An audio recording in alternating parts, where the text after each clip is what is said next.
Hello നമസ്കാരം, ഞാൻ സജിനി റജി. സജിനിഹറിൻ്റെ പുതിയൊരു വീഡിയോയിലേക്ക് ഏവർക്കും സ്വാഗതം. ഇന്ന് ഞാൻ നിങ്ങളുമായിട്ട് ഷെയർ ചെയ്യാൻ പോകുന്നത് നമ്മുടെ ബാർബഡോസ് ലില്ലി എന്നറിയപ്പെടുന്ന കാട്ടുള്ളി ചെടി എന്ന് പല പേരിൽ അറിയപ്പെടും, അല്ലെങ്കിൽ ഈസ്റ്റർ ലില്ലി എന്നറിയപ്പെടും. ആ ചെടിയെ പറ്റിയാണ് ഇന്ന് നിങ്ങളുമായിട്ട് ഷെയർ ചെയ്യാൻ പോകുന്നത്. അതിൻ്റെ കെയറിങ്ങും അതിനെപ്പറ്റിയൊക്കെയാണ് ഇന്ന് പറയാനായിട്ട് പോകുന്നത്. അപ്പം ആദ്യം വീഡിയോയിലേക്ക് കടക്കുന്നതിന് മുമ്പായിട്ട് ആദ്യമായിട്ട് എൻ്റെ കൂട്ടുകാർ ഈ ചാനൽ കാണുന്നെങ്കിൽ ഒന്ന് സബ്സ്ക്രൈബ് ചെയ്യാനും ബെല്ലൈക്കൺ എനേബിൾ ചെയ്യാനും മറക്കരുത്. എങ്കിൽ മാത്രമേ ഞാനിടുന്ന വീഡിയോയുടെ നോട്ടിഫിക്കേഷൻ നിങ്ങൾക്ക് ലഭിക്കുകയുള്ളൂ. നിങ്ങളുടെ വിലയേറിയ അഭിപ്രായങ്ങൾ കമൻറ്റ് രൂപേണ രേഖപ്പെടുത്താനും മറക്കരുതേ. നമുക്ക് വീട്ടിലേക്ക് കിടക്കാം. ഹായ് കൂട്ടുകാരെ, ഈ ചെടിയെ പറ്റിയാണ്. നിങ്ങൾക്ക് എല്ലാവർക്കും അറിയാവുന്ന ചെടിയാണല്ലോ ഇതാണ് ബാർബഡോസ് ലില്ലി എന്നറിയപ്പെടുന്ന ചെടി. നോക്കിയേ, ഇതെന്ത് മനോഹരമാണിത് കാണാനായിട്ട്. നോക്കിയേ, ഇതിൻ്റെ ഓരോ സ്ട്രിപ്സും നോക്കിയേ, ദൈവം സൃഷ്ടിച്ചത് എങ്ങനെയാണെന്ന് നോക്കി. എന്ത് അതിമനോഹരമായിട്ടാണ് ഈ പൂക്കളെയൊക്കെ ദൈവം സൃഷ്ടിച്ചിരിക്കുന്നത്. കണ്ടോ, ഇതൊക്കെ നമ്മൾ വരച്ച് എടുക്കുന്ന പോലെ ഇരിക്കുന്ന പൂക്കളല്ലേ. നോക്കി എന്ത് മനോഹരമാണ് കാണാനല്ലേ. അപ്പോൾ നോക്കിയേ, ഇതൊക്കെ ഈ പൂക്കളാണ്. നോക്കിയേ, ഇതാണ് നമ്മൾ ഈസ്റ്റർ ലില്ലി എന്നൊക്കെ അറിയപ്പെടുന്ന പൂവാണ്. ഇത് ധാരാളം നമ്മുടെ തൊടിയിലൊക്കെ ആവശ്യത്തിനുള്ള ഒരു ചെടിയാണ്. നോക്കിയേ, ഇത് ഞാനൊരു യൂട്യൂബിനകത്ത് കണ്ടിരുന്നു. ഇതാണെങ്കിൽ ഒരു വീടിൻ്റെ മുറ്റം മുഴുവനും, ഒരു സൈഡ് മുഴുവനും ഇത് വെച്ച് പിടിപ്പിച്ചേക്കുന്നത് മനോഹരമാണ് കാണാനെന്നറിയാമോ ഈ ചെടി. ഇത് നമ്മുടെ ഈ കാട്ടുള്ളി, അതായത് കാട്ടുള്ളി എന്നൊക്കെ അറിയപ്പെടുന്ന ചെടിയാണല്ലോ. അപ്പം നോക്കി, ഇത് മനോഹരമാണ്. ഇത് ഓറഞ്ച് ടൈപ്പിലുള്ള. നോക്കിയേ, മനോഹരമല്ലേ ഈ ചെടികളൊക്കെ കാണാനായിട്ട് അല്ലേ. നോക്കി, ഇതിൻ്റെ പല വെറൈറ്റി ഉണ്ട് കേട്ടോ. വൈറ്റ് നമ്മുടെ തൊടിയിലൊക്കെ കാണുന്ന ടൈപ്പാണ്. അപ്പോൾ നോക്കിയേ, ഇതാണെങ്കിൽ നോക്കിയേ, ഇതൊക്കെയാണ് നമ്മൾ ഹൈബ്രിഡാനം ആയിരിക്കാം. നമ്മളിപ്പം നഴ്സറിലൊന്നും കാണുന്നതായിട്ട് എനിക്കറിയത്തില്ല. ഇത് നമുക്ക് ഓൺലൈനായിട്ടൊക്കെ വാങ്ങിക്കാനായിട്ട് ഇതിൻ്റെ ബൾബ് കിട്ടും കേട്ടോ.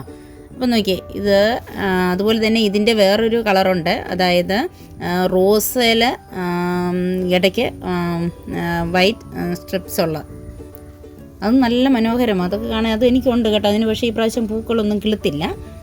അപ്പോൾ നമ്മൾ നോക്കിയേ, നമ്മുടെ ഈ ചെടികളാണെങ്കിൽ, അല്ലെങ്കിൽ ലില്ലിപ്പൂക്കൾ, ഈസ്റ്റർ ലില്ലി എന്ന പേരിലാണ് ഈ ചെടി അറിയപ്പെടുന്നത്. ഇതിൻ്റെ പ്രൊപ്പഗേഷൻ എന്ന് പറയുന്നത് ഇതിൻ്റെ ചുവട്ടിലുള്ള സവോള മാതിരിയുള്ള ബൾബാണ്. നോക്കി, ഇതിൻ്റെ ചുവട്ടിലാണെങ്കിൽ ഉണ്ട് സവോള മാതിരിയുള്ള ബൾബുണ്ട്. ഇതാണ് കേട്ടോ, ഞാനൊന്ന് കാണിക്കാമേ. സവോള മാതിരിയുള്ള ബൾബുണ്ട്, ഞാനൊന്ന് കാണിക്കാമൊന്ന്. ഓക്കെ, കാരണം പഠിച്ചതേ, ഇതാണ് ഈ ബൾബാണ് നമ്മൾ ഇതിൻ്റെ പ്രൊപ്പഗേഷനായിട്ട് ഉപയോഗിക്കുന്നത്. ഈ ബൾബ് നല്ല വലിപ്പമുള്ള ബൾബാണെങ്കിൽ നമുക്കിത് ഇത് നട്ടുപിടിച്ചാൽ അതുപോലുള്ള നല്ല തണ്ട് വന്ന് നല്ല തണ്ടിൽ നല്ല പൂക്കൾ, ഇതുപോലെ പൂക്കൾ ഉണ്ടാകും കേട്ടോ. ഇതിന് കൊടുക്കുന്ന വളമെന്ന് പറയുന്നത്, നമ്മൾ പ്രത്യേകിച്ച് ഇതിന് വളപ്രയോഗം ഒന്നുമില്ലെങ്കിലും ധാരാളം പൂക്കൾ ഇതിന് ഉണ്ടാകും. ഇപ്പം നമുക്ക് വേണമെങ്കിൽ ചാണകപ്പൊടിയോ ജൈവ സ്ലറിയോ ഒക്കെ നമുക്ക് ഒഴിച്ചു കൊടുക്കാവുന്നതാണ് കേട്ടോ.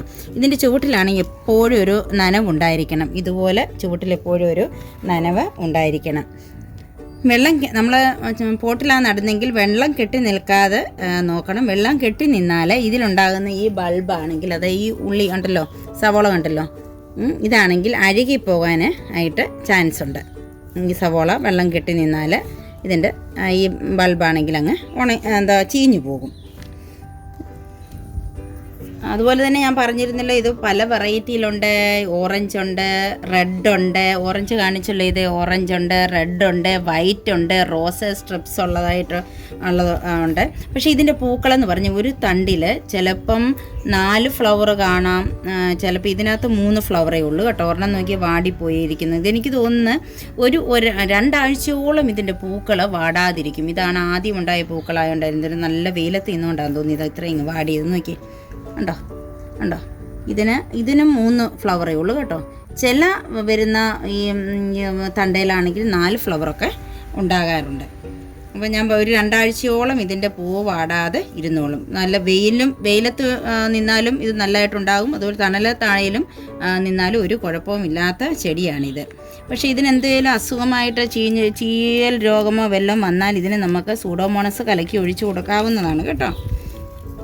അതുപോലെ തന്നെ ഇത് മൂത്ത ബൾബാണ്. ഇതുപോലെ ഈ ബൾബാണ് ഇതിൻ്റെ സവോളയാണ് നടുന്നതെങ്കിൽ എളുപ്പം ഇതിൻ്റെ പൂ വരും. അത് സാധാരണയായി ഇത് കണ്ടുവരുന്നത് ഏപ്രിൽ മെയ് മാസങ്ങളിലാണ്. പുതുമഴയോടുകൂടിയാണ് ഇത് കിളുത്ത് പൂക്കളുണ്ടാകുന്നത്. ഈസ്റ്ററിനോടൊക്കെ അനുബന്ധിച്ചാണ് ഇത് പൂത്ത് വരുന്നത് കേട്ടോ. ഇത് കിളുത്ത് വന്ന പൂക്കൾ ഉണ്ടാകുന്നത്. ഓക്കെ, നമ്മുടെ ദൈവത്തിൻ്റെ സൃഷ്ടി എന്ന് പറയുന്നത് അപാരം തന്നെയാണല്ലേ. നോക്കിയേ, ഈ പൂക്കളെയൊക്കെ നിർമ്മിച്ചിരിക്കുന്നത് എങ്ങനെയാണെന്ന് കണ്ടോ. വളരെ മനോഹരമായിട്ടാണ് ദൈവം സൃഷ്ടിച്ചിരിക്കുന്നത്. ഓരോ പൂക്കളെയും അതിൻ്റെ തനതായ രൂപത്തിലും നിറത്തിലും ഒക്കെ ആണ് ദൈവം സൃഷ്ടിച്ചിരിക്കുന്നത് കണ്ടോ.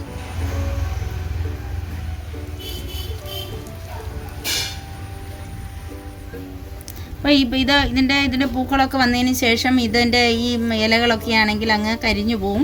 പിന്നീട് മഴ വരുന്ന സമയത്താണ് ഇത് കിളിർത്ത് വന്നതിന് ശേഷമാണ് ഏപ്രിൽ മെയ് മാസങ്ങളിലാണ് ഇത് പൂത്ത് വരുന്നത്. അപ്പം വളരെ കെയറിങ് ഒക്കെ വളരെ കുറച്ച് മതി കേട്ടോ.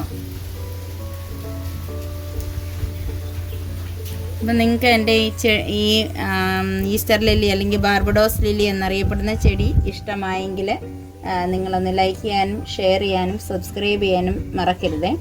ഒരു പുതിയ വീഡിയോയുമായി വരുന്നിടം വരെ നിങ്ങൾക്ക് എല്ലാവർക്കും നന്ദി.